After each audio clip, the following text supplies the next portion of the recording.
Mas ser casto, né? A igreja chama pra ser casto. casto. Mas todo mundo deve ser casto, na verdade. Não é? É. Castidade é pra Aqui, todo mundo. mas igual aí- da questão do sexto mandamento, né? Da castidade e as formas de pecado contra a castidade. Mas aí, pra corroborar com o que você falou e pra... Até um dia desse eu também não sabia, tinha essa dúvida. Vale lembrar o seguinte, homossexual, o pecado do homossexualismo é o ato, não é a tendência. É a prática da condição. Até um dia desse eu não sabia. Assistindo um vídeo de Padre Leonardo, não sei se muitos aqui já ouviram falar. Leonardo Wagner. Né? Exatamente. Que ele tem vários vídeos de 2, 3 minutos que são muito importantes, é uma informação muito importante. E ele falava que a tendência homossexual não é o pecado em si. Aquela pessoa, se for casta e for cristã, como está entendendo no catecismo da Igreja Católica, não comete pecado algum. O pecado é o ato. O ato em si é que é o pecado. É a mesma coisa com a bebida alcoólica. O fato do pecado está em você se alcoolizar.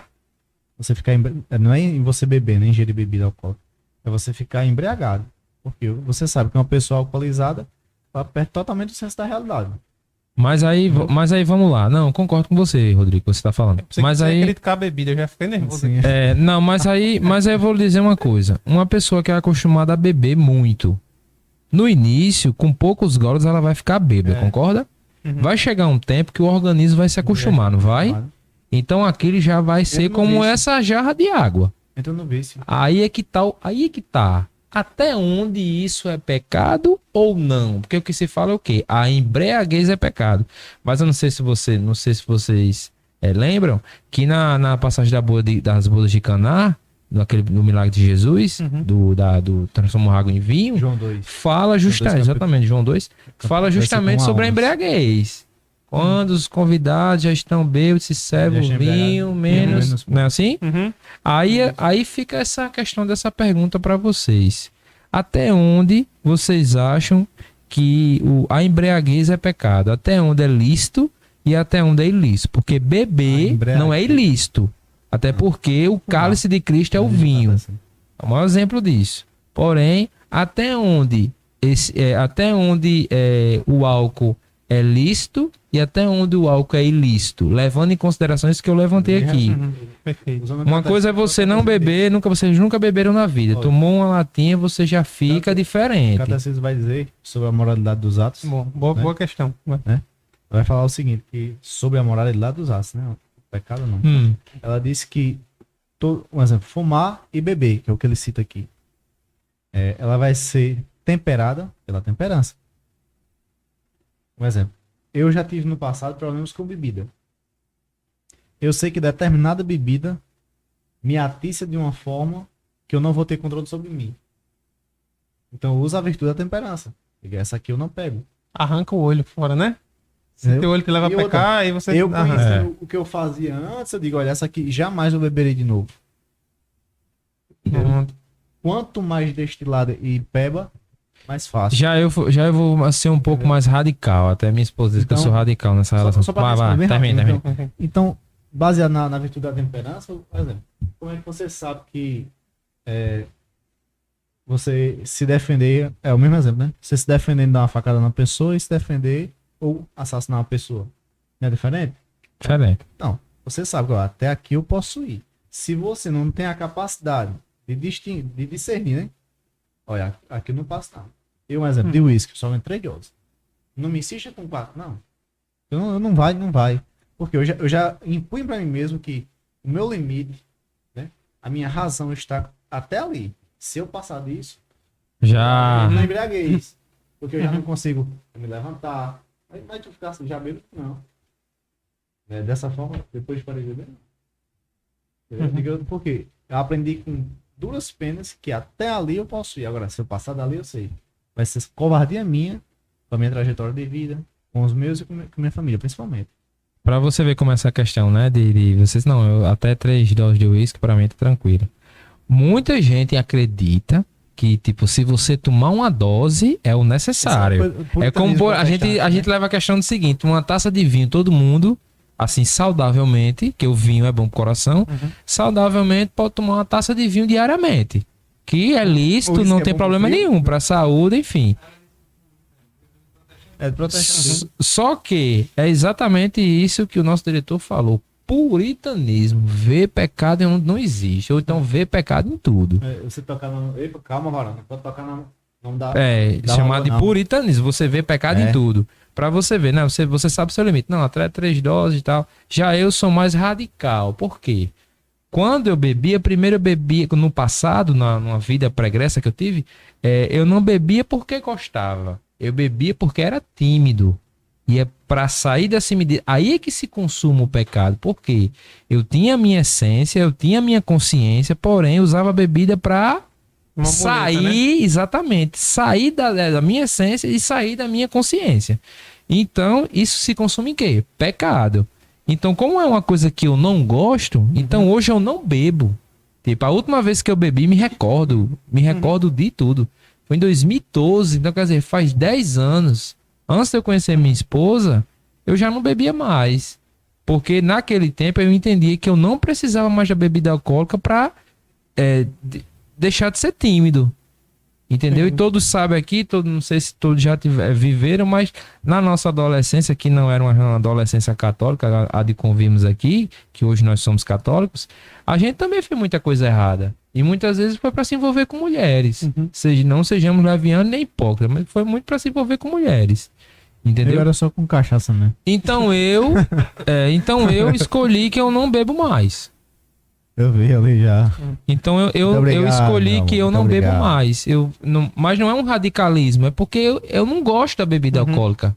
E para você ter noção que eu não gosto, tipo, minha esposa não bebe, mas tipo assim, se tiver uma ocasião que alguém estiver bebendo e ela se sentir à vontade, ela vai lá e bebe e tá tudo bem. Mas tipo assim, eu não bebo vinho, eu bebo suco de uva integral. Tipo, eu não bebo, sei lá... Eu bebo muito raramente refrigerante. Eu prefiro água de coco, eu prefiro caldo de cana, entendeu? Mas não dizer, não, nunca vou beber mas tipo, cerveja, eu não bebo nada. Eu queria um dia provar cerveja sem álcool, ver se aquilo realmente é verídico ou não. Que o povo diz que realmente é sem álcool. Esse puritanismo aí que o teu diretor falou, ele é, infelizmente, né? Ele tá em todo canto da igreja católica. Né? Quando você encontra, tem eu, Glaucio, tem Eduardo, tem Matheus, Felipe, quando eu chamo Matheus eu desconecto de Felipe. Aí, um exemplo, tem um grupo de católicos mais apaixonados pela tradição, que quando a gente começa a falar sobre esse tema, isso não é problema. Né? Porque a gente vive o quê? Os sacramentos e fumar também. Fumar também. Esse antabagismo aí é altamente contraditório, pô. E o próprio catecismo, por mais amarelinho que seja... Entendedores entenderão. Por mais amarelinho que seja, ele diz, olha, esses atos do fumar e de beber, ele tem que ser controlados pela virtude da temperança. Então, ou seja, se eu sou praticante dos sacramentos, eu também tenho que ter um controle, né? Das virtudes, como comer, né? Mas você não vai. Vamos aqui concordar que se eu comer demais, eu tô no pecado da gula. Mas até onde a gula é pecado, né? Seria o termo. Aí tem, pronto. Eu aprendi com o Padre Leonardo. Até onde a gula é pecado. Pra gente. Boa bola que você levantou. Limite, né? Não sabe o limite? Boa bola. Você vai até ali. A gula se torna pecado, inclusive mortal, quando você tende a passar mal a ponto de vomitar. Ou quando você tira a comida que você comeu da boca de outra pessoa. Pior ainda. Porque aí é o seguinte. Primeiro é o egocentrismo, o egoísmo, quando você come até ao ponto de vomitar. E segundo é que você vai, além de pecar contra a gula, você vai pecar contra o segundo pecado. O segundo mandamento, que é pecar contra o próximo. Porque você está tirando, você está satisfeito. Você está tirando a comida da boca de outra pessoa. Entendeu? Mas até esse contexto, não. Agora se entende o quê? Que gula é um pecado venial. Gula não é um pecado mortal. Ela se torna mortal quando você tira da boca de alguém, pecado segundo pecado, segundo mandamento, amar ao próximo como a ti mesmo. E então, quando você come tanto que você já está saciado, você já não aguenta mais, ao ponto de você passar mal e vomitar. Aí se consome pecado. Então, tu falaste sobre a coisa da embriaguez, né? E eu acho importante dizer isso aqui. Então, primeiro ali, na Sagrada Escritura, a embriaguez ela tem um sentido literal, que é o primeiro sentido de leitura da Sagrada Escritura, que é tipo, o pessoal ficou feliz, né? Ficou felizinho. Da felicidade. Mas ficou o pecado da intemperança, né? Por exemplo, na bebida, é quando você perde a sua capacidade de discernimento das coisas, né? A razão das coisas, exatamente, né? Você fica inconsciente, você não perde a capacidade de julgamento sobre a realidade. Aí, tipo, o que você não faria bom, faz. Entendeu? Nesse ponto aí, você... Agora ali, tipo, o pessoal ficou alegrezinho, porque de fato a bebida serve pra justamente abrir, né? Você fica mais eufórico e tudo mais. Mas aí que tem uma coisa importante, que você falou que você não bebe. Isso é fundamental. Vejam, é preciso a gente entender, pessoal, que existem os pecados, por exemplo, pecado mortal, o pecado contra a castidade e tudo mais, sim, por exemplo, né? Que é de matéria grave sempre. Mas também jogar-se nas ocasiões de pecado já também configura pecado. Exato. Né? Entendeu? Voluntariamente você se coloca em situação de pecado. Então você diz assim: por exemplo, eu tenho minha esposa, minha namorada, etc. E tem uma menina, uma amiga, entendeu? Que é muito próxima e que me causa, digamos assim, uma certa atração, por exemplo. O que é que eu devo fazer? Eu não devo ser amigo íntimo dessa pessoa. Entendeu? Entendeu? Porque eu estou me colocando... Pode ser educado em condição. Entendeu? Em condição do pecado acontecer. Exato. Então, assim... não, mas eu sou cristão, eu preservo minha castidade, mas eu vou pra dentro do baile funk. E não vai acontecer nada porque eu sou de Deus. Então... Mas eu rezo. Entendeu? Vou usar todo dia, mas tô lá. Exato. Não, mas e é sempre aquela desculpa... Inclusive o padre Leonardo Wagner fala muito disso, né? É muito desculpa demoníaca, assim, boa. Não, eu vou lá pra evangelizar. Diz, né? Isso, né? Normalmente, não, eu vou lá pra evangelizar sozinho, entendeu? Mas eu vou lá pra evangelizar e tal, não sei o quê. É como então, essa sacerdote coisa que tem, que tá nos carnaval da vida. E o que é essas situações de pecado? O que é que são elas? Elas variam segundo a pessoa também. Então, por exemplo, você falou, sei lá, alguém que foi viciado em bebida, foi um alcoólatra, ou então viciado em pornografia. Sei lá, ficar um tempinho a mais na internet, entendeu? Se eu não tenho problema nenhum com isso, é uma coisa. Uma pessoa que sabe que se ela pegar o celular e passar mais de meia hora, ela vai entrar num site ruim, entendeu? Porque ela era viciada. Não, isso significa que é uma ocasião de pecado específica para aquela pessoa. Ela tem aquela cruz, como eu tenho outra cruz, como você tem outra cruz e por aí vai, né? Então é preciso ter essa leitura também, sempre pedindo as graças de Deus, claro, para afastar as tentações. E tem o seguinte: não deem uma de super-heróis. Em tentações contra a castidade se vence fugindo. Já escutei isso uma vez, fugindo, é verdade. Certo? Não não, eu vou enfrentar porque... Eu sou forte, eu tô bem, a carne é forte, né? O espírito tá pronto, mas como diz Jesus, né? O espírito tá pronto, mas a carne é fraca. Né? Então, se vence fugindo, pessoal. Desculpa aí, mas acontece o seguinte: quando você desmerece o pecado da condição dele mesmo, né, de ato mau, e você se acha um super-herói na fé, né, na santidade, sim, você começa a relativizar o pecado, né? É tanto que São Luís Maria Grimond não foi, ele diz, né? Que aquelas pessoas que já foram grandes em santidade, se achavam em santidade, era mais fácil a queda. Quanto mais alto, né? Qual é a maior queda? Eu caí de um metro de altura ou de 10 metros? Quanto mais for dado, mais será cobrado, né? Porque você tem que gerir a sua santidade com humildade, pô. Eu percebo que eu estou crescendo em santidade, em sabedoria, então eu vou também aumentar a minha caridade, a fortaleza, né?